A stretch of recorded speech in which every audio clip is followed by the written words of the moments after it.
আজ আবারও ফিরে এলাম আমরা সুপরিচিত তারানাথ তান্ত্রিকের গল্প নিয়ে। তারানাথ তান্ত্রিকের গল্প মানে রোমাঞ্চ আর অলৌকিক কথনের এক মনে রাখার মতো ঘটনা।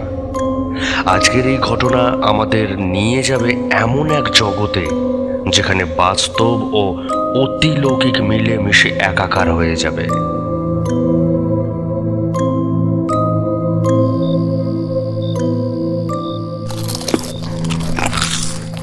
খচখচ শব্দ করে শেয়ালটা অনেকক্ষণ ধরে একটা মৃতদেহের এক টুকরো মাংস চিবিয়ে চলেছিল।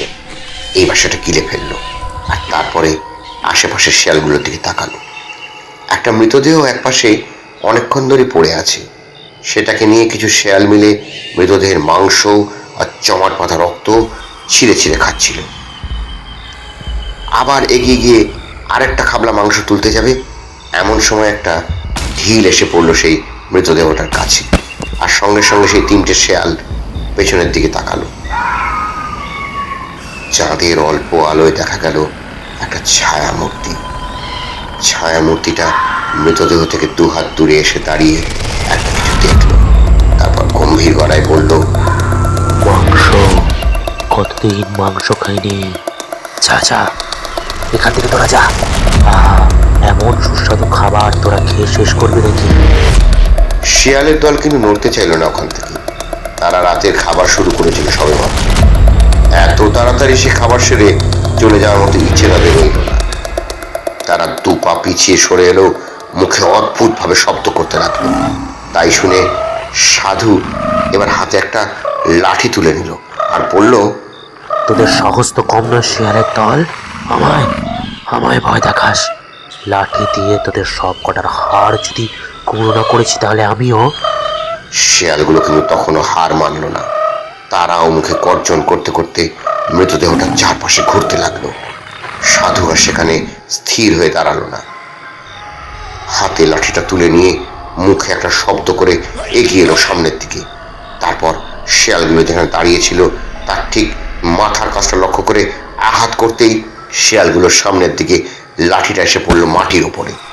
তাতে সে মোটা লাঠিটাও মট করে শব্দ করে ভেঙে গেল। শেয়ালের দল এবার অবাক হয়েছিল, আর একে অপরের দিকে তাকিয়ে একটা শেয়াল সামনের দিকে ঝাঁপ দিল। বোধহয় ওই সাধুকে মারার উদ্দেশ্যে সে ঝাঁপ দিয়েছিল। সাধু কিন্তু একটা হাত দিয়ে শেয়ালের গলাটা চেপে ধরল। সে এক অদ্ভুত দৃশ্য। শেয়াল কিন্তু খুব ধূর্ত প্রাণী, তাছাড়া তার মতন ধূর্ত প্রাণীকে সহজে কাবু করা যায় না।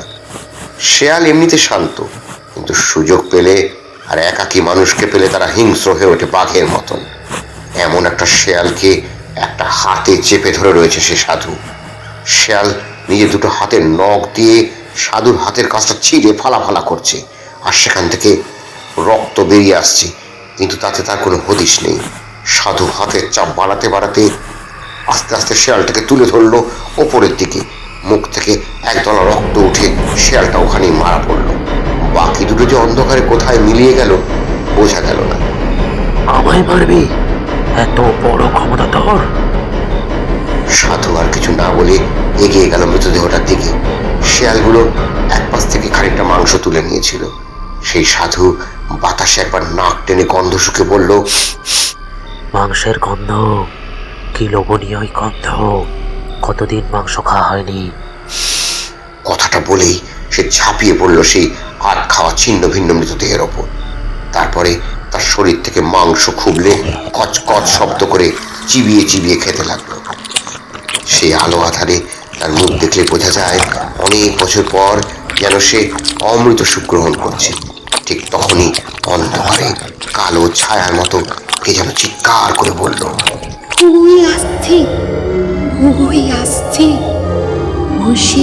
আসছে। আবার এসেছিস কেন? কি হয়েছে? একজন এই পথেই আসছে। কাল সকালের দিকে সে এই পথে চলে আসবে। তাহলে তো ভালোই হলো। কাল অমাবস্যা, কাল রাত্রে যদি কাউকে বলি দেওয়া যায় তাহলে তো বেশ ভালোই হবে। তার লক্ষণ খুব ভালো, কিন্তু তার মধ্যে বিশেষ কিছু ক্ষমতা রয়েছে। তাকে এত সহজে। তুই জানিস না আমি না শুনতে পছন্দ করি না। এক্ষুনি যা, এক্ষুনি গিয়ে অপেক্ষা কর। কাল সকালে শেয়াল তারপর তারপর তাকে সন্ধ্যের সময় আমার কাছে নিয়ে আসবি। আমি সবকিছু তৈরি করে রাখবো। এখন আমায় খেতে দে আমায়। কালো ছায়াটা আবার যেন অন্ধকারে মিলিয়ে গেল। সাধুর মুখের এক পাশ থেকে বেয়ে পড়ছে রক্ত। একটা টাটকা মৃতদেহ। শেয়ালগুলো কোথা থেকে জোগাড় করেছে কে জানে, তবে একেবারে টাটকা নয়, কয়েকদিন আগেই মরেছে। রক্ত জমাট বেঁধে গেছে। মাংসের গায়ে কামড় দিতেই যেন সাধুর চোখ আবেশে বুঝে আসতে লাগলো। একসময় সে আর বসে থাকতে পারল না, মাটির উপরেই শুয়ে মাংস কামড়াতে লাগলো। তার গোটা শরীর উলঙ্গ, লজ্জা নিবারণের সামান্য কাপড়টুকুও নেই। ধুলোর মধ্যে শিশুর মতো মাংস খেতে খেতে সে খিলখিলিয়ে হেসে উঠল। কখনো কখনো গম্ভীর স্বরে কি যেন অদ্ভুত উচ্চারণ করতে লাগলো। চারপাশের বাতাসটা ভারী হয়ে উঠল মাংসের গন্ধে। তারপর সবকিছু মিলিয়ে আসতে লাগলো অন্ধকারে। তারপরে বৃষ্টি নেমে ঝমঝম করল। হঠাৎ করে যা বৃষ্টি নামলো, আমি ভাবলাম তোমরা আর আসবে না। এমন বৃষ্টির মধ্যে তো বাইরে বেরোনো সম্ভব নয়। আমরা তো ভেবেছিলাম আজকে আসবো না, কিন্তু তারপর দেখলাম বৃষ্টি সামান্য কমেছে, তাই বর্ষাতে নিয়ে বেরিয়ে পড়লাম। বৃষ্টির মধ্যে বাড়িতে থাকা মানে তো গোটা দিনটাই মাটি হয়ে গেল। ঠাকুরমশাই, আরে আপনি তো জানতেন আমরা আসবো, তাই না? আপনি তো সব কিছুই আগে থেকে বুঝতে পারেন, তাহলে এ কথা বলছেন কেন? সব কিছু আগে থেকে বুঝতে পারা তো সহজ ব্যাপার নয়। তুমি যদি ভেবে থাকো আমি বাড়িতে চুপ করে বসে রইলাম আর সব কিছু নিজে থেকেই বুঝতে পেরে গেলাম, তাহলে কিন্তু তুমি ভুল ভাবছো। বোঝার জন্য অনেক কিছু করতে হয়। সে না হয় আমরা কিছুই বুঝবো না।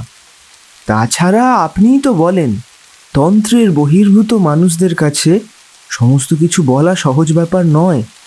সে যাই হোক, আপনি বৃষ্টির কথা বলছিলেন। তারানাথ ঘরের বাইরের দিকে তাকালো। ঝমঝম করে পড়তে থাকা বৃষ্টিটা এখন ঝিরিঝিরি হয়ে এসেছে, যেটা তারানাথের কথায় ছাগল তারানোর বৃষ্টি।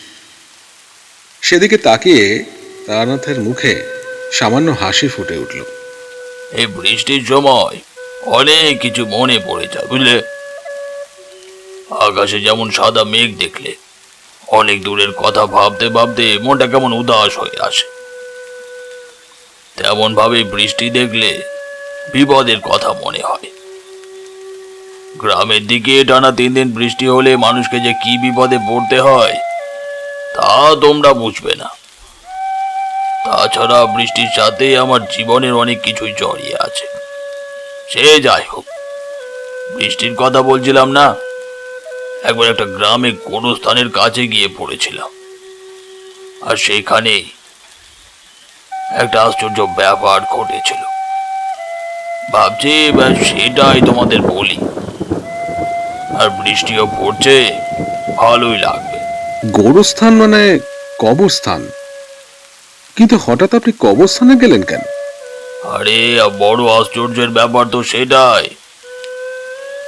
এমন অদ্ভুত সে ব্যাপারটা ঘটেছিল যার কোনো ব্যাখ্যা আমি আজ পর্যন্ত খুঁজে বার করতে পারিনি।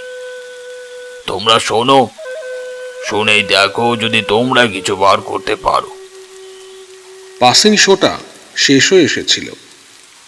অবশিষ্ট অংশটা আঙুলের ডগায় করে বৃষ্টির মধ্যে বাইরে ফেলে দিয়ে তারানাথ বলতে শুরু করে।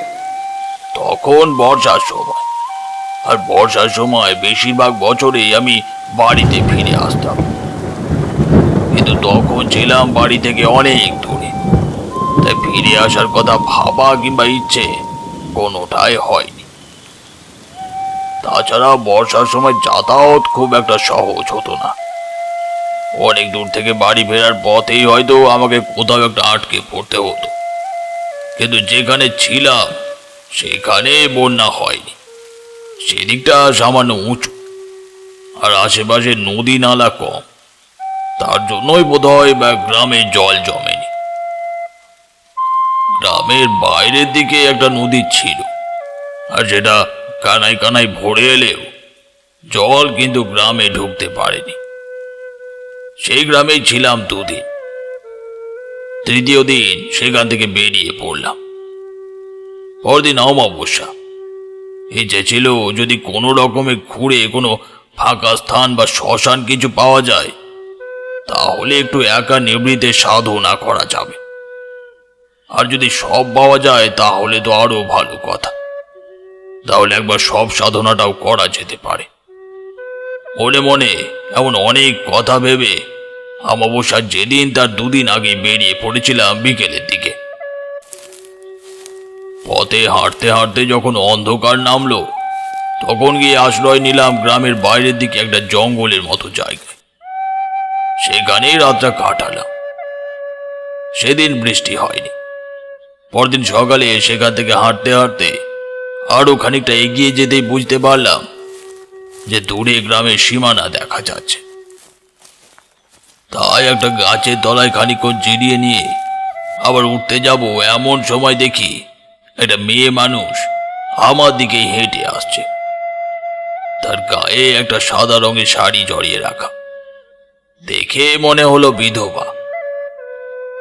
কিন্তু এমন নির্জন পথে একাকী মেয়ে মানুষটা কোথায় চলেছে সেটা বুঝতে পারছিলাম না। সে আমায় দেখতে পেয়ে গাছতলা থেকে একটু আগেই থমকে দাঁড়ালো। তারপর কি যেন ভেবে নিয়ে বলল, আপনাকে দিয়েই হবে, আপনিই পারবেন। আমাকে একটু সাহায্য করুন দয়া করে, বড় বিপদে পড়েছি। আমি কিন্তু আশেপাশে কাউকে পাচ্ছি না। ঠিক আছে, কিন্তু আপনি এখানে কি করছেন? আশেপাশে তো কোনো বাড়ি ঘরও দেখতে পাচ্ছি না। এখান থেকে তো পাশের গ্রামটা অনেক দূরে, প্রায় এক বেলার হাঁটা পথ। এত দূর পথ আপনি হেঁটে হেঁটে যাবেন? কি করব বলুন তো, বড় বিপদে পড়ে গেছি আসলে। আসলে আমার বাড়িতে, আপনাকে যে কি করে বলি। বুঝতে পারলাম সে এমন একটা বিপদে পড়েছে যেটা আমাকে বলতে চেয়েও বলতে পারছে না। তাই আমি বললাম, যদি মনে হয় যে আমাকে বলতে পারছেন না তাহলে থাক, কিন্তু আপনার বিপদে কি আমি সাহায্য করতে পারি? সাদা কাপড়ের আড়ালে তার মুখটা একবার দেখা গেল। টানা টানা দুটো চোখ, মুখের রং একটু ফর্সার দিকে, মুখের অবয়বও বেশ ভালো, পাতলা ঠোঁট, লম্বা নাক। তার পরনে শুধু একটা সাধারণ শাড়ি জড়িয়ে রাখা, আর কিছুই নয়। তবে তার মধ্যে তার মুখ যেটুকু দেখা যাচ্ছে তাতেই বোঝা যায় সম্ভ্রান্ত পরিবারের কোন একজন গৃহিণী। আপনি আমার সঙ্গে যাবেন? আসলে আসলে হয়েছে কি, আমি বাড়ি থেকে বেরিয়ে গেছি।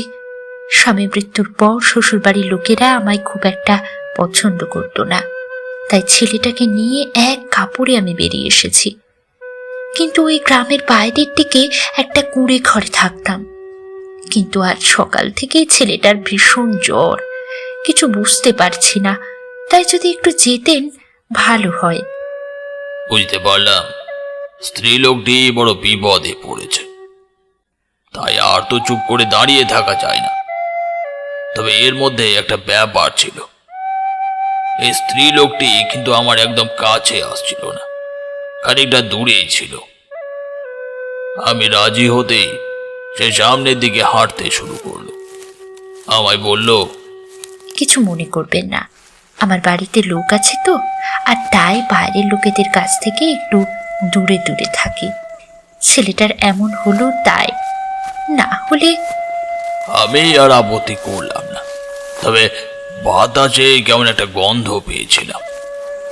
মনে হলো ফাঁকা জায়গা, এখানে এমন গন্ধ থাকতেই পারে। তাই কিছু না ভেবে তার সঙ্গে হাঁটতে লাগলাম।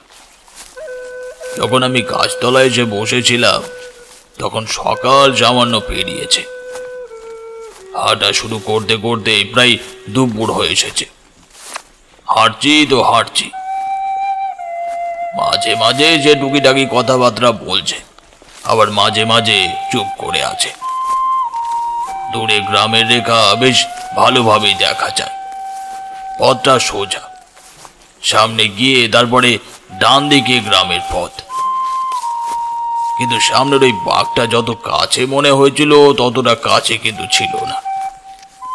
অনেকক্ষণ পথ হেঁটে আসছি, তখনও দেখি সেই বাঁক অনেক দূর। আমি বললাম, আচ্ছা, আর কতক্ষণ লাগবে? মানে এতক্ষণ ধরে হাঁটছি, তারপরেও বিকেলও প্রায় হতে চললো। আর আপনার ছেলে আছে কোথায়? এত দূর আপনি হেঁটে এসেছিলেন? বুঝতে পারছি আপনার অসুবিধা হচ্ছে, কিন্তু ঝোঁকের মাথায় কখন এত দূর এসে পড়েছি বুঝতে পারিনি। আপনি না থাকলে কি করে যে ফিরতাম তা উপরওয়ালাই জানেন। হয়তো আজ আর ফিরতাম না। এই কথা বলতে বলতে সে আমায় নিয়ে চলল। প্রায় বিকেল হয়ে এসেছে। এমন সময় আমরা গিয়ে পৌঁছালাম সেই পথের বাঁকের কাছে। এখান থেকে এখনো গ্রামটা বেশ খানিকটা দূরে। বুঝতে পারছিলাম এভাবে হাঁটলে আমরা গ্রামে পৌঁছবো সন্ধে হওয়ার পরে। মেয়েটি হঠাৎ করে ডান দিকে পথের দিকে তাকিয়ে কি যেন একটা বলে উঠল। আমি বললাম, কি হলো, হঠাৎ পথ বদল? আমার ঘর ওই দিকে নয়, এই পথে। চিন্তায় পথ ভুল করে ফেলেছিলাম। আপনি আসুন আমার সঙ্গে। আমি তার কথা মতো অন্যদিকে তাকালাম। বাঁদিকে একটা পায়ে চলা পথ এগিয়ে গেছে সামনের দিকে। বুঝতে পারলাম এ পথে লোকজন সামান্য যাতায়াত করে, তবে দুপাশে ছোট ঝাঁকড়া মতো জঙ্গলও রয়েছে। তবে কি বাড়ি থেকে কোনো বিপদে পড়ে আশ্রয় নিয়েছে জঙ্গলের ভেতরে? নিশ্চয় কোনো কুঁড়ে ঘরে তারা আশ্রয় নিয়েছে। তার পরনের সাদা কাপড়টা বেশ দামি বলে মনে হলো। শুধু সামান্য মলিন হয়ে এসেছে, এখন চোখে পড়ল। কি আর করা যায়, তার সঙ্গে হাঁটতে হাঁটতে সেই জঙ্গলের পথ দিয়ে সামনের দিকে এগিয়ে চললাম। সেই জঙ্গলের পথ আর শেষ হয় না। একসময় কেমন সন্দেহ হতে লাগলো। ভালো করে এদিক ওদিক তাকিয়ে দেখলাম, না, জঙ্গলের পথ ঠিকই তো রয়েছে। আমি হেঁটেও চলেছি সামনের দিকে। মেয়েটিও মাঝে মাঝে তার ছেলের কথা বলছে। আবার মাথার ভেতর কেমন যেন সব এলোমেলো হয়ে যেতে লাগলো। একসময় বাধ্য হয়ে আমি বললাম, আচ্ছা, আমরা কোথায়, কোন পথে চলেছি? ব্যাপারটা কি বলুন তো? এই আরেকটু, আমরা যে পথে চলেছি সে পথে আরেকটু গেলেই আমার কুড়ে ঘর আসবে। তার সঙ্গে তবুও হাঁটতে লাগলাম। মনের মধ্যে কিন্তু এবার কেমন যেন সন্দেহ হতে শুরু করেছে। সেই দুপুর থেকে আমরা হাঁটছি। আমরা গ্রামের মাঝামাঝি থেকে এই পথ বদলে নিয়েছি, কিন্তু অদ্ভুত ব্যাপার, আমি কিছুই বুঝতে পারলাম না। এইখানে তারানাথ একবার চুপ করতেই কিশোরী বলে উঠল, ব্যাপারটা কি হলো বলুন তো? আপনি আমাদের বলছিলেন অশুভ কোনো কিছু হওয়ার আগে আপনি তার অনুভব করতে পারেন, কিন্তু এখানে যে কিছু একটা হতে চলেছে তা বুঝতে পারছি, অথচ আপনি কিছুই বুঝতে পারেননি। এ প্রশ্নের উত্তর আমি পেয়েছিলাম অনেক পরে। মনের মধ্যে একটা কৌতূহল হলেও অশুভ কোনো কিছুর ইঙ্গিত আমি কিন্তু তখনও পর্যন্ত পাইনি। তার সঙ্গে হাঁটতে হাঁটতে সেই জঙ্গলের মতো জায়গাটা পেরিয়ে খানিকটা ফাঁকা মতো একটা জায়গায় চলে এলাম।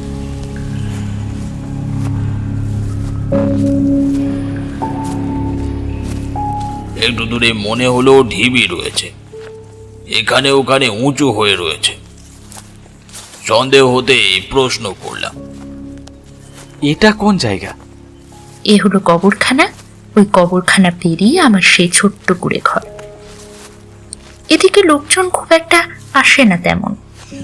মেয়েটার কথায় আমি অবাক হয়ে গেলাম। এমন আর ঠিক তখনই প্রথমবারের জন্য আবার একটা কথা মনে হলো। মেয়েটা গ্রাম থেকে এত দূরে এসে কুঁড়ে ঘরে থাকতে শুরু করেছে ঠিকই, কিন্তু তার শিশুকে এমন সময় তো আবার এতটা সময়ের জন্য একা রেখে এসেছিল।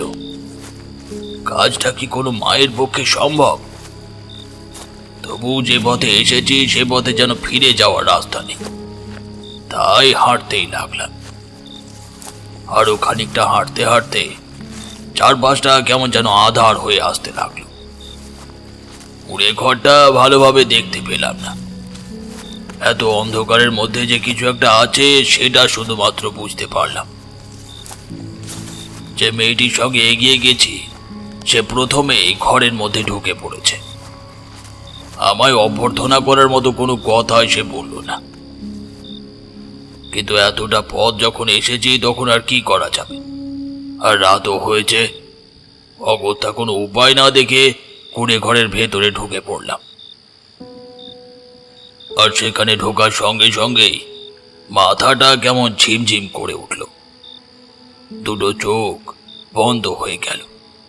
প্রায় এক মুহূর্তের জন্য পড়েই যাচ্ছিলাম, কিন্তু তার আগে কুড়ে ঘরের একটা দেওয়ালে হাত ধরে তাড়াতাড়ি নিজেকে সামনে নিতে যাব এমন সময় আমার চোখের সামনে থেকে দেওয়ালটা কোথায় যেন মিলিয়ে গেল। আমি অবাক হয়ে গেলাম। আস্তে আস্তে গোটা বাড়িটাই আমার চোখের সামনে থেকে মিলিয়ে গেল। আজব কাণ্ড, এই অন্ধকারে আমি যেখানে দাঁড়িয়ে আছি তার চারপাশে কিছু নেই, অথচ কিছুক্ষণ আগে এখানে একটা আস্ত কুঁড়ে ঘর ছিল। কিন্তু না, একটু ভুল বললাম, আরো একটা জিনিস আছে। একটু দূরে কোথাও যেন আগুন জ্বলছে, আর কে যেন গম্ভীর গলায় কিছু একটা মন্ত্র উচ্চারণ করছে। এই তো এসেছে, ওকে ওকে নিয়ে আয়, ওকে ভালো করে বেঁধে আমার কাছে নিয়ে আয়। সঙ্গে সঙ্গে কি যেন একটা হলো, বুঝতে পারলাম না ঠিক। একটা গাছের শেকড় যেন আমাকে জড়িয়ে ধরতে শুরু করছে। ততক্ষণে বুঝতে পেরেছিলাম যে কোনো বিপদে পড়েছি, তাই কোনো রকমে গাছের শেকড়গুলো ছাড়াবার চেষ্টা করতে লাগলাম। দু হাতে গাছের শেকড় ছাড়াতে গিয়ে বুঝতে পারলাম সেগুলো কি ভীষণ ঠান্ডা। গাছের শেকড়গুলো কোমর পর্যন্ত আর হাতের আঙুল থেকে প্রায় কাঁধ পর্যন্ত দু হাতে একসাথে জড়িয়ে ফেলল। মাটির ওপর ধপ করে পড়ে যেতেই বুঝতে পারলাম মাটিটা সামান্য নরম, বৃষ্টির জলে মাটি ভিজেছে। আর তারপরেই কেমন যেন মনে হলো, আশ্চর্য তো, কাল রাতে বৃষ্টি হয়েছে, অথচ এতক্ষণ ধরে আমি হেঁটে এসেছি, কোথাও সামান্য ভিজে ছিল না তো। আর এখন কোনো রকমে বললাম, কে তুমি? আমায় এভাবে আটকেছো কেন? রক্ত চাই, তোর রক্ত। অনেক দিন ধরে এই পথে কেউ আসে না, গ্রামের লোকেরাও না। তুই এসেছিস, কাল অমাবস্যা, কাল তোকে বলি দেবো। আর তারপর কিন্তু কিন্তু তোর মধ্যে যেন কি একটা দেখতে পাচ্ছি, এটা এর আগে আর কারোর ভেতর দেখিনি কখনো। এই কথা বলে সাধু তার হাতের মশাল তুলে নিল। আর তখনই আমি দেখতে পেলাম সাধু থেকে একটু পিছনে দাঁড়িয়ে রয়েছে সেই স্ত্রী লোকটি। তার মাথার আঁচল এখন সরে গেছে। তার চোখের দৃষ্টি দেখে আমি মুহূর্তের জন্য থমকে গেলাম। এই দৃষ্টি মানুষের হতে পারে না। চোখের সামনে দেখতে দেখতে কেমন যেন তার গোটা শরীরটা বদলে গেল। এই সাদা কাপড় পরা সেই স্ত্রীলোকের পরিবর্তে একটা কালো কুচকুচে মূর্তি যেন একবার দেখা দিয়ে অন্ধকারে কোথায় মিলিয়ে গেল। চাপা একটা হাসির শব্দ শুনতে পেলাম। সাধু ততক্ষণে আমার দিকে একটু এগিয়ে এসেছে। আবার কপালের ঠিক মাঝখানে হাত রেখে সাধু বলল, সাধক, জন্মের ক্ষণ ভালো, ভাগ্য প্রসন্ন, সাধনা সামান্য হয়েছে, বেশ ভালো, কিন্তু সাধককে তো বলি দেওয়া যাবে না। তাছাড়া সাধকের রক্তে তো সাধনা হবে না। আমি তখন বললাম, রক্ত দিয়ে সাধনা ঠিক আছে, কিন্তু নিরীহ মানুষকে বলি দিয়ে সাধনা করা অন্যায়। কোনো কিছুই কোনো অন্যায় নয় রে সাধনার জন্য। অনেক সময় অনেক কিছু করতে হয়, কিন্তু তোকে আমি মারতে পারবো না, তোকে ছেড়ে দিতে হবে। তবে তবে সাবধান, এখানকার কথা যেন কাউকে বলিস না, তাহলে কিন্তু তোর তোর খুব বিপদ হবে। আজ রাতটা এখানেই থেকে যা, আর কাল সকালে এখান থেকে চলে যাবি। কথাটা বলে সেই সাধু আমার দিকে এগিয়ে এলো। আমার হাত পাটা আগের মতো সেই শেকড় দিয়ে বাঁধা ছিল। সেই শেকড়গুলো ধীরে ধীরে আলগা হয়ে গেল। সাবধানে থাকিস, এখানে কিন্তু শিয়ালের দল আছে। মানুষের মাংস খেতে তাদের কোনো আপত্তি নেই। যদিও আমি মানুষের মাংস খাই, তবে মরা মানুষের মাংস ছাড়া খাই না। এই কথা বলে সাধু আমার কোনো কথা না শুনে পেছনের দিকে হেঁটে গেল। অন্ধকারে চারপাশটা কেমন যেন ফাঁকা হয়ে গেল। আমি বিপদে পড়লাম। মাটির ওপরে এমন ভাবে পড়ে আছি, যদি কোনো সাপ খোপ এসে পড়ে তাহলে তার হাত থেকে বাঁচার কোনো উপায় বা আশা কোনোটাই আমার কাছে নেই। অবাক হয়ে দেখলাম কোনো কিছুই আমার মনে পড়ছে না। বিশেষ কিছু মন্ত্র আছে যা পড়ে এই বিপদ থেকে উদ্ধার পাওয়া যায়। আশেপাশের পরিবেশের অশুভ ভাবটা কেটে যাবে। তারপর আমি এখানে নিশ্চিন্তে এইভাবে পড়ে থাকবো সকাল না হওয়া পর্যন্ত। কিন্তু আশেপাশের বাতাসটা যেমন ভাবে রয়েছে তাতে নিশ্চিন্ত ভাবে থাকা যাচ্ছে না। মধুসুন্দরী দেবী, মাতু পাগলি, কাল ভৈরব সবাইকে জপ করার চেষ্টা করতে লাগলাম, কিন্তু কিছুতেই মনোসংযোগ করতে পারলাম না। বুঝতে পারলাম এই স্থানটা এমন যেখানে শুভ শক্তির কোনো কিছু করা সম্ভব নয়। একসময় রাত আরো গভীর হয়ে আসছে। বুঝতে পারলাম কি ভীষণ ঠান্ডা এই কবরখানার পাশে। তার মানে কবরখানা সত্যিই ছিল, নাকি সবকিছুই কোনো একটা মায়া ছিল? আর আপনি কোনো ঘোরের মধ্যে এসব দেখেছেন? ওই ফাঁকা স্থানে যে মেয়েটি আমাকে সঙ্গে করে নিয়ে এসেছিল সে মেয়েটি মানুষ নয়, সে মানুষের শরীর ধারণ করেছিল মাত্র।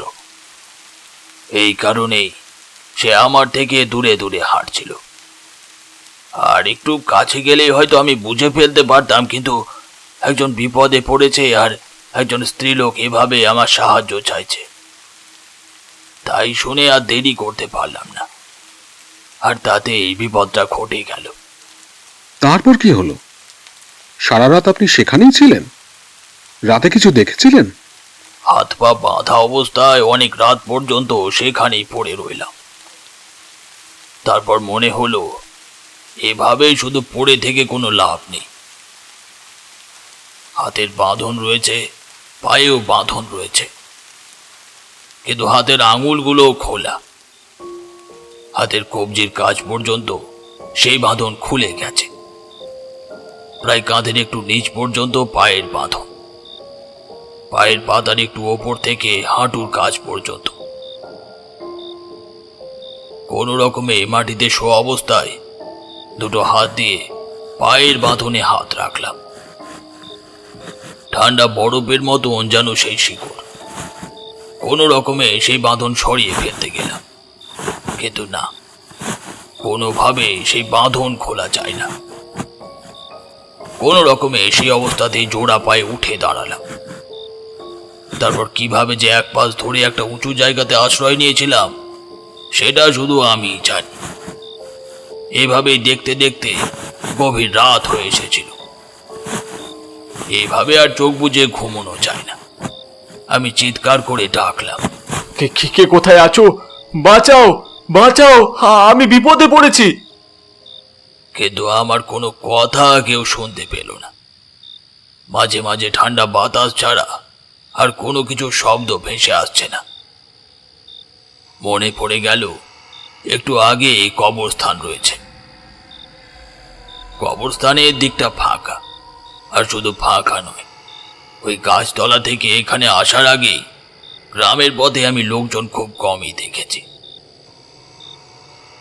এভাবে যে কতক্ষণ কেটে গেছিল মনে নেই, তবে তীব্র শীত আর ক্লান্তিতে আমার দুই চোখ বন্ধ হয়ে আসছিল। হঠাৎ করেই মনে হলো আমার আশেপাশে কারা যেন এসে দাঁড়িয়েছে। সঙ্গে সঙ্গে আমি সম্বিত ফিরে পেলাম। ভালো করে চারিদিকে নজর পড়তেই মনে হলো নীল চোখের অধিকারী কারা যেন আমার চারপাশে দল বেঁধে এসে পড়েছে। তারা কোনো কথা বলছে না, কিন্তু যেন নির্দিষ্ট কোনো কিছু একটার জন্য গভীরভাবে অপেক্ষা করে চলেছে। আমি আবার গলা তুললাম। তো তোমরা কারা? জবাব দাও, জবাব দাও, আমাকে বলো, দয়া করে বলো। কিন্তু আমার কোনো কথার উত্তর এলো না। তাদের দিক থেকে কোনো শব্দ ভেসে আসলো না। একভাবে দাঁড়িয়ে নীল রঙের কতগুলো চোখ আমায় দেখে চলেছে। একটু পরেই তারা এক পা করে এগিয়ে আসতে লাগলো আমার দিকে, আর আমি তীব্র ভয়ে সেখান থেকে উঠলাম। দেখলাম নীল চোখ নয়, চোখগুলো কেমন যেন সবুজ মতো, আর তাদের উচ্চতা মাটি থেকে খুব একটা বেশি নয়। তাহলে কি শিয়াল? একদল শিয়াল কি আমার দিকে এগিয়ে আসছে? কিন্তু ওরা সাধারণ শিয়াল বলে মনে হলো না। সাধারণ শিয়াল এত বড় হতে পারে না। অন্ধকার কমে এসে কখন যেন চাঁদের আলো আকাশে উঠেছিল। সেই আলোতেই দেখতে পেলাম অন্তত 2 গুণ বড় প্রত্যেকটা শিয়াল, আর সেই শিয়ালের হিংস্র দাঁতগুলো যেন তীক্ষ্ণভাবে বাইরে বেরিয়ে আসছে। প্রাণপণে নিজেকে সেখান থেকে সরিয়ে ফেলার চেষ্টা করলাম। গড়াতে গড়াতে যতটা পারলাম সেদিকে এগিয়ে গেলাম, কিন্তু শিয়ালের দল ততক্ষণে আমায় চারপাশ থেকে ঘিরে ফেলেছে। ওরা এবার একটু একটু করে আমার কাছে এগিয়ে এলো। আমি এমন বিপদে খুব কমই পড়েছি। একটা শিয়াল একদম আমার মুখের কাছে এসে পড়েছে। তার ঠান্ডা নিঃশ্বাস আমার মুখে এসে পড়ছে। এই অদ্ভুত কবরখানার পাশেই থাকা জঙ্গলের মতো জায়গাতে শিয়ালের দল যে আসলে অন্য কিছু তা বুঝতে অসুবিধে না হলেও এদের থেকে বাঁচার কোনো রাস্তা আমার কাছে ছিল না। যে শিয়ালটা আমার সামনে এসেছিল তার একটা হাত যেন আমার বাঁধা হাতের কাছে এসে পড়ল। তারপরে শিয়ালের ডাক শোনা গেল। কতগুলো শিয়াল একসাথে ডেকে উঠল। আমি ভয়ে নিঃশ্বাস বন্ধ করে ফেলেছিলাম। শেষ পর্যন্ত শিয়ালের হাতে আমায় জীবন ত্যাগ করতে হবে।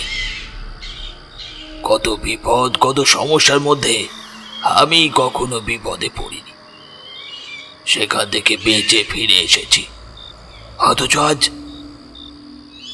আমার হাতের ওপরে হাত রাখলো। তারপর তার ধারালো নখ দিয়ে একটা হ্যাঁচকা টান দিল। আমার হাত আর তার মধ্যে বাঁধা সেই শিকড়ের মাঝামাঝি জায়গায়। আমি প্রবল আর্তনাদ করে উঠতে যাচ্ছিলাম। ঠিক তখনই হাতের বাঁধনটা আলগা হয়ে গেল। সঙ্গে সঙ্গে বুঝতে পারলাম পায়ের বাঁধনটাও কে যেন খুলে দিচ্ছে। অবাক হয়ে গেলাম এটা শুনে যে শিয়ালগুলো একসাথে ডেকে চলেছে। আশেপাশের পরিবেশটা আগের মতোই রয়েছে থমথমে। কেমন একটা অশুভ ভাব, কিন্তু তবুও মনে সাহস পেলাম। তাড়াতাড়ি মাটি থেকে উঠে দাঁড়াতেই বুঝতে পারলাম শিয়ালের দল সেই সবুজ আর নীলচে চোখ নিয়ে কোন দিকে যেন এগিয়ে যেতে লাগলো। আমার করার কিছুই নেই। এই বিপদ থেকে এই শিয়ালের দল আমায় বাঁচিয়েছে, তাই এখন তাদের অনুসরণ করা ছাড়া আমার কাছে আর কোনো পথ নেই। তাদেরকে অনুসরণ করলাম। শিয়ালের দল পথ চলতে চলতে মাঝে মাঝে থেমে যায়, আবার পথ চলে। বুঝতে পারছি উঁচু নিচু জমির মধ্যে দিয়ে, ঝোপ জঙ্গলের মধ্যে দিয়ে পথ চলেছি। তবে আমার তাতে আপত্তি নেই। গোটা শরীর ক্লান্তিতে ভেঙে পড়তে চাইছে। আগের দিন রাত থেকে কিছু খাইনি, পথ চলতে পারি না, তবুও পথ চলছে। এভাবে চলতে চলতে একসময় দেখি একটা কুঁড়ে ঘরের সামনে এসে পড়েছি।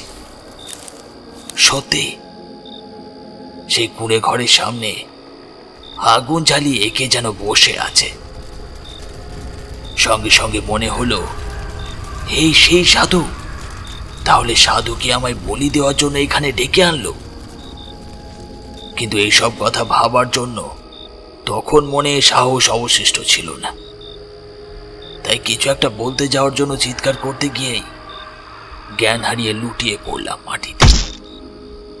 জ্ঞান যখন ফিরল তখন দেখতে পেলাম আমি শুয়ে রয়েছি সেই কুঁড়ে ঘরের মধ্যে।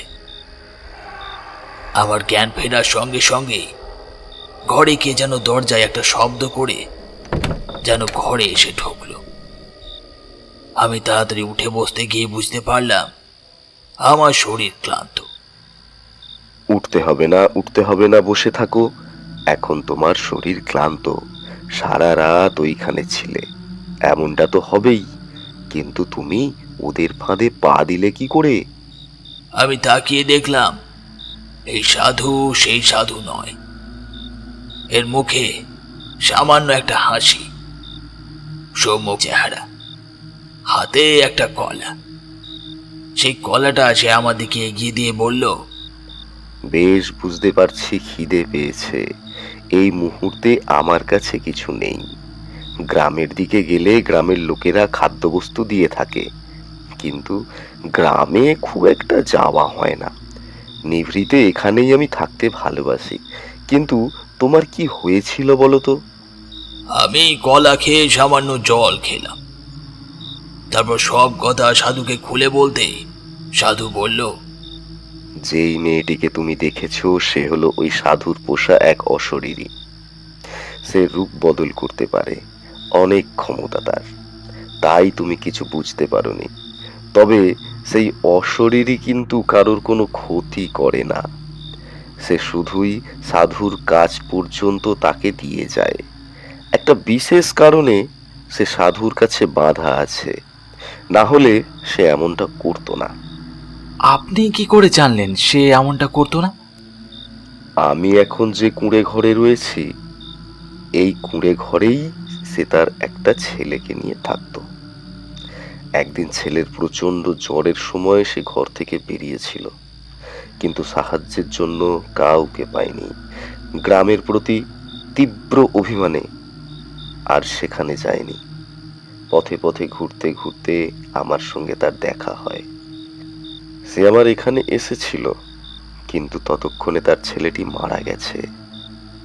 পাগলের মতো হয়ে সে এই জঙ্গলের মধ্যে এখানে ওখানে ঘুরে বেড়াতো। তারপর একদিন হঠাৎ করে তার আর কোনো খোঁজ পেলাম না। তারপর জানতে পারলাম সে কোনো এক সাধুর সঙ্গে মিশে কোনো একটা অঞ্চলে সাধনা করছে। সে তন্ত্র সাধনায় নিজের জীবন উৎসর্গ করে তার ছেলেকে ফিরিয়ে আনবে। তখনই বুঝতে পেরেছিলাম ব্যাপারটা খারাপ কিছু।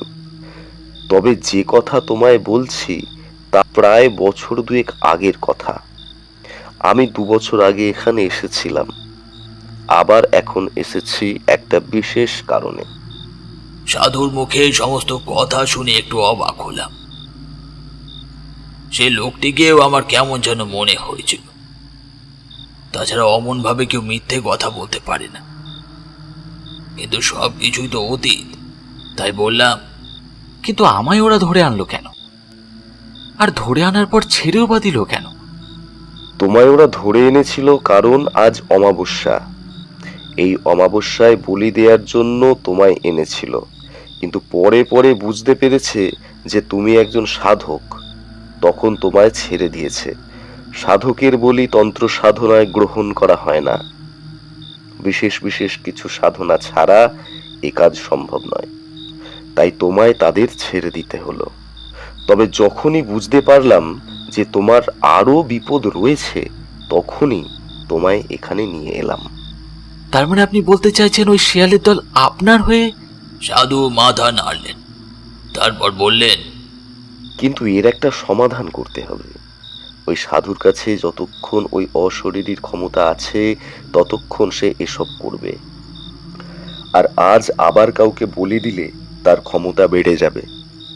আমি চাই আজ রাতেই তার আস্তানায় গিয়ে তার সাধনা পণ্ড করতে।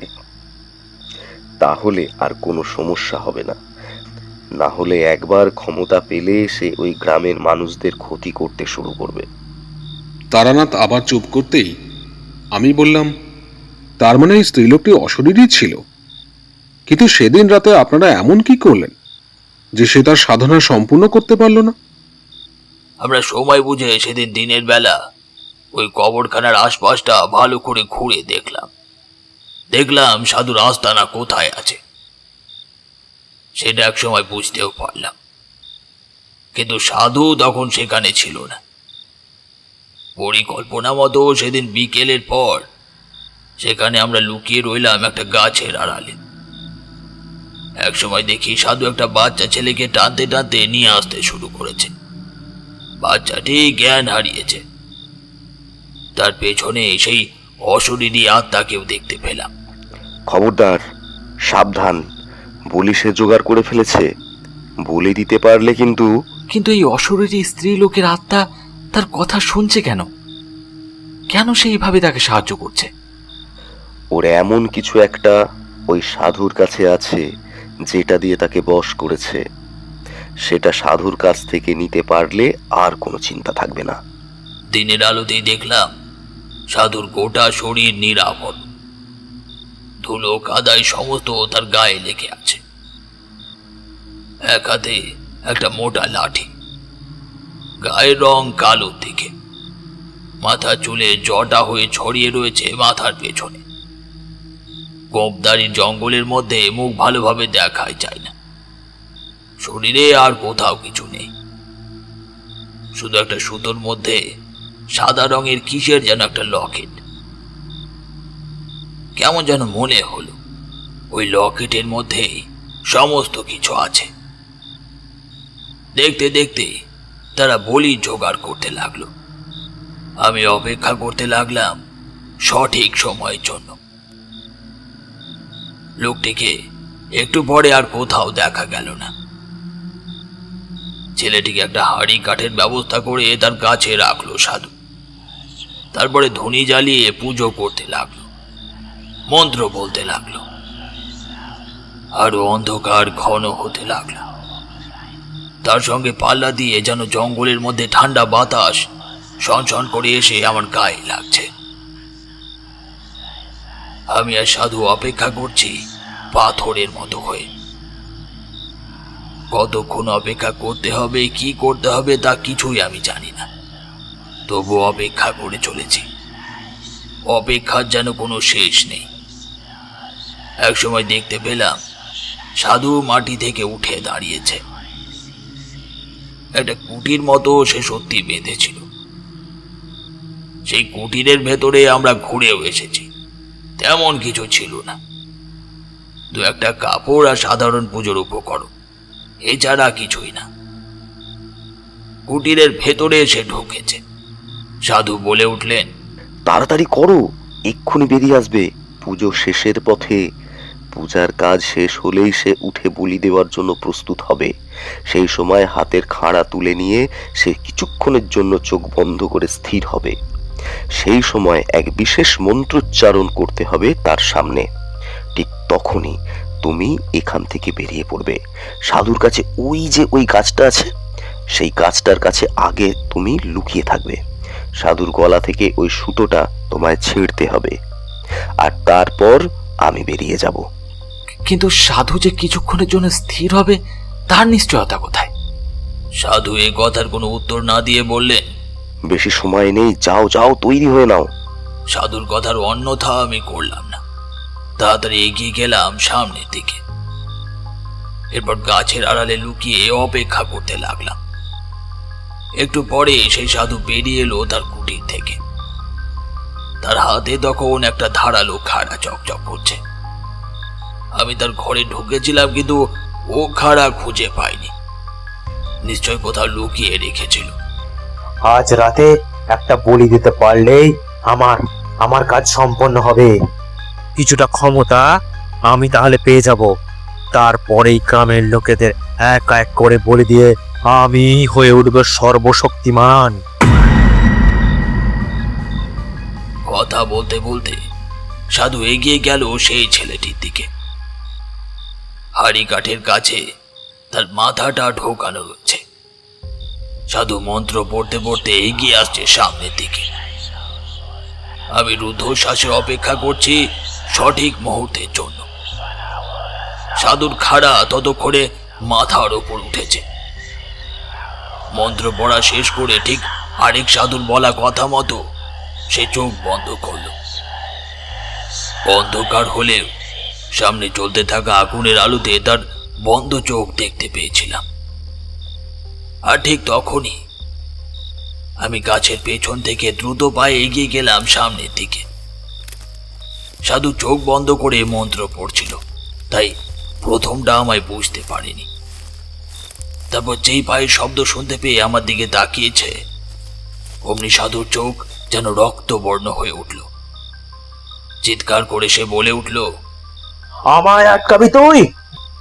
কথাটা বলে সাধু তার হাতের খাড়াটাকে মাথার উপর থেকে নামিয়ে সামান্য ঘুরিয়ে চালিয়ে দিল আমার গলা লক্ষ্য করে।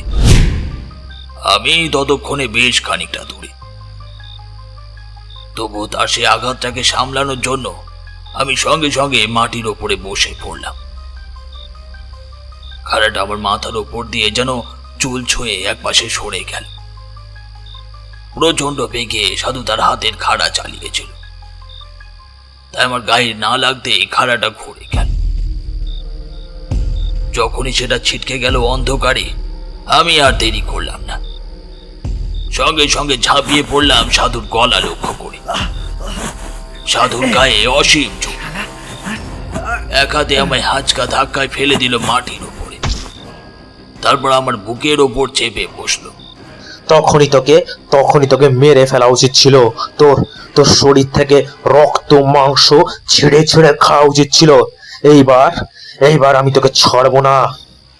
বুঝতে পারছিলাম সেই সাধুর গায়ের প্রচন্ড জোরের সঙ্গে সঙ্গে তার গা থেকে যে গন্ধটা ভেসে আসছে সেটা মোটেই সহ্য করার মতো নয়। সে দু হাতে আমার গলা চেপে ধরেছিল। প্রচন্ড চাপ আর গলা চেপে ধরার জন্য আমার বুকের ভেতরটা কেমন যেন ধক ধক করছিল।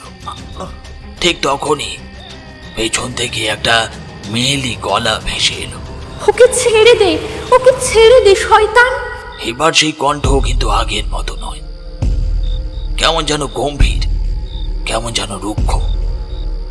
তার কথা শুনে সাধু আমায় ছেড়ে দিয়ে পেছনের দিকে তাকিয়ে বলল, তোর এত সাহস? তুই আমায় আটকাতে চাস? তখনও আলো জ্বলছিল। সেই আগুনের আলোতেই দেখলাম সাধু নিজের গলার কাছে হাত দিয়ে থমকে গেল। আর সঙ্গে সঙ্গে আমি সামান্য হেসে বললাম, কি করছো বলো তো? এই কালো রঙের সুতোর মধ্যেই সাদা রঙের লকেটটা কি? সাধুর চোখ কেমন যেন ফ্যাকাশে হয়ে গেল বুঝতে পারল। মুহূর্তের মধ্যেই তার রক্ত যেন শুকিয়ে এসেছে। তার শরীরের সমস্ত রক্ত গিয়ে মুখে জমা হলো। সে একটা লাফে আমার উপর ঝাঁপিয়ে পড়তে গেল, কিন্তু আমি গড়িয়ে একবার সরে এসে সে সুতোয় বাঁধা লকেটটা ছুড়ে দিয়েছি জঙ্গলের মধ্যে। সাধু আসতে চেয়েছিল, কিন্তু তার আগেই সেই স্ত্রী লোকটির ভয়ঙ্কর রূপ আমি দেখতে পেলাম। তার সেই টানা টানা দুটো চোখ, পাতলা ঠোঁট, লম্বা নাকের বদলে গোটা শরীরটা কেমন যেন বিভৎস হয়ে এসেছে। কালো দুটো চোখ, নাক আর মুখের জায়গায় যেন গভীর কালো ফুটো।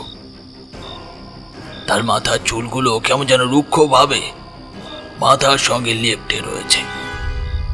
পরনের সেই সাদা শাড়ি ছিন্ন হয়ে এখানে ওখানে লজ্জা নিবারণ করতে যেন ব্যর্থ হয়েছে। কতবার বলেছিলাম আমায় ছেড়ে দে, আমায় ছাড়িসনি আমায়। আজ তোর পাপের ফল তুই পাবি। সঙ্গে সঙ্গে আরো একটা দৃশ্য দেখতে পেলাম।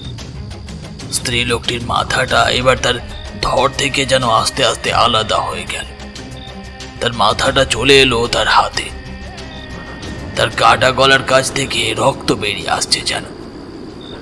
সাধু কেমন যেন ভয় পেয়ে গেছিল। সে মাটি থেকে উঠে কোনো রকমে সামনের দিকে দৌড়ে পালাবার চেষ্টা করতেই দেখতে পেলাম যে সাধু আমার সঙ্গে এখানে এসেছে, এখন সে এসে দাঁড়িয়েছে ওইখানে, তার হাতে সেই খাড়া। এত সহজে তো এখান থেকে পালাতে পারবি না। আজ তোর শেষ দিন। কথাটা বলে সেই সাধু হাতের খাড়াটা দিয়ে একটা আঘাত করলো সাধুর হাতের কাছে। হাতের কাছে কেটে ফিনকি দিয়ে রক্ত বেরোতে সে ছিটকে এলো পেছনের দিকে। আমি ততক্ষণে একপাশে সরে গেছি। এমন ব্যাপার যে হবে তা তো আমি বুঝতে পারিনি। সাধু মাঝখানে পড়ে গেল। একটা ভয়ঙ্কর মূর্তি আর সেই সাধুর হাতের খাড়া, এই দুই যেন তাকে আষ্টে পৃষ্ঠে বেঁধে ফেলল একটু একটু করে। তার নিষ্প্রাণ শরীরটা পড়ে রইল সেই কুঁড়ে ঘরের সামনে। আমি সাধুকে কিছু বলতে যাব, এমন সময় দেখি সাধুর দুটো চোখও আগের মতো হয়ে গেছে। কালো দুটো মার্বেলের বল যেন তার চোখের মধ্যে রয়েছে। তার মুখের ভেতরের গহ্বরটা কালো, আবার মাথার ভেতরটা কেমন যেন হয়ে এলো। কিছু বলার আগে সেই সাধু বলে উঠল, জানি তোমার মনে অনেক প্রশ্ন উদয় হয়েছে তারানাথ, কিন্তু সমস্ত প্রশ্নের উত্তর তোমায় আমি হয়তো দিতে পারবো না। তবে মনে রেখো, যা কিছু হয়েছে তা সব কিছু ভালোই হয়েছে। এর মধ্যে তোমার কোনো দোষ নেই। বিধাতার লিখন কেউ খণ্ডাতে পারে না। শুধু ওই যে ওইখানে সেই সুতোটা আর তার মাথায় বাঁধা সাদা রঙের লকেটটা, ওইটা তুমি আগুনে পুড়িয়ে দিও, না হলে মুক্তি হবে না ওর। আমি কিছু বলার আগে সেই সাধুর শরীরটা যেন হাওয়ায় মিলিয়ে গেল। পেছনের দিকে তাকাতেই দেখতে পেলাম সেই স্ত্রীলোকটি তখনও দাঁড়িয়ে আছে। তার আগের রূপ ফিরে এসেছে। সে শান্ত গলাতেই বলল, আমি জানতাম তুমি উদ্ধার করতে পারবে আমাদের, তাই তো ইচ্ছে করেই তোমায় নিয়ে এসেছিলাম। আমায় ক্ষমা করো।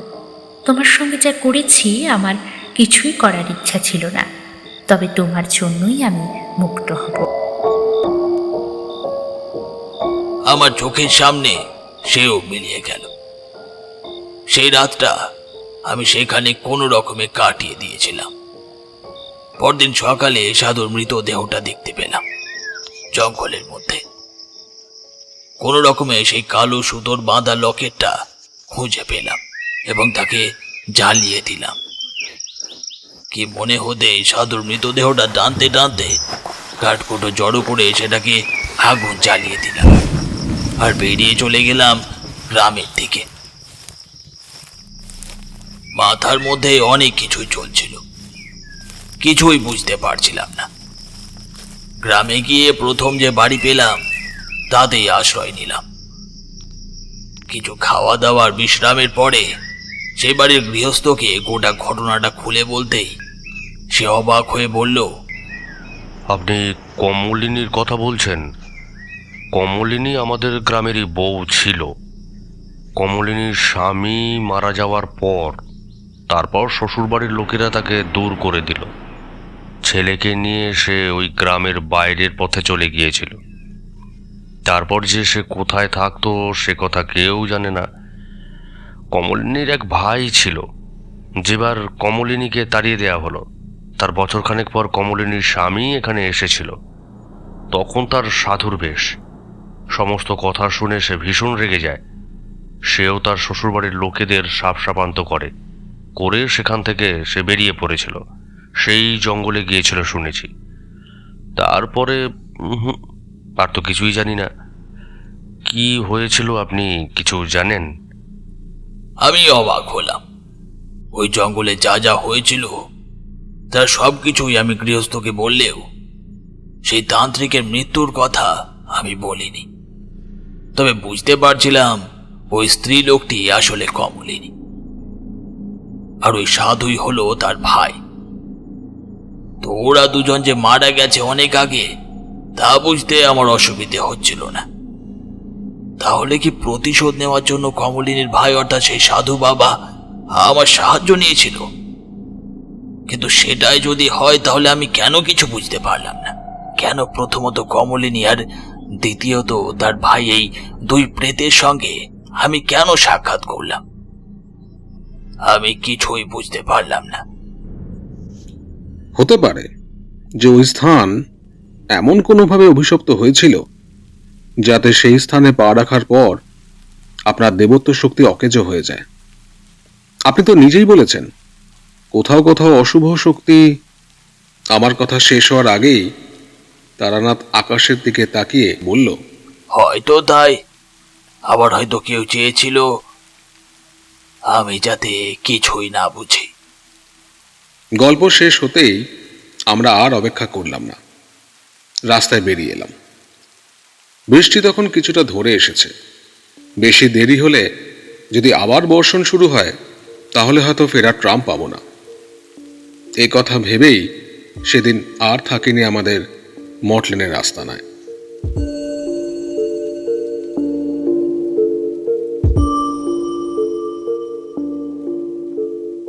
কেমন লাগলো আজকের এই গল্প? আপনাদের মনের কোণে আমরা থেকে যেতে চাই চিরদিন। আমাদের সেই ইচ্ছায় আমরা কত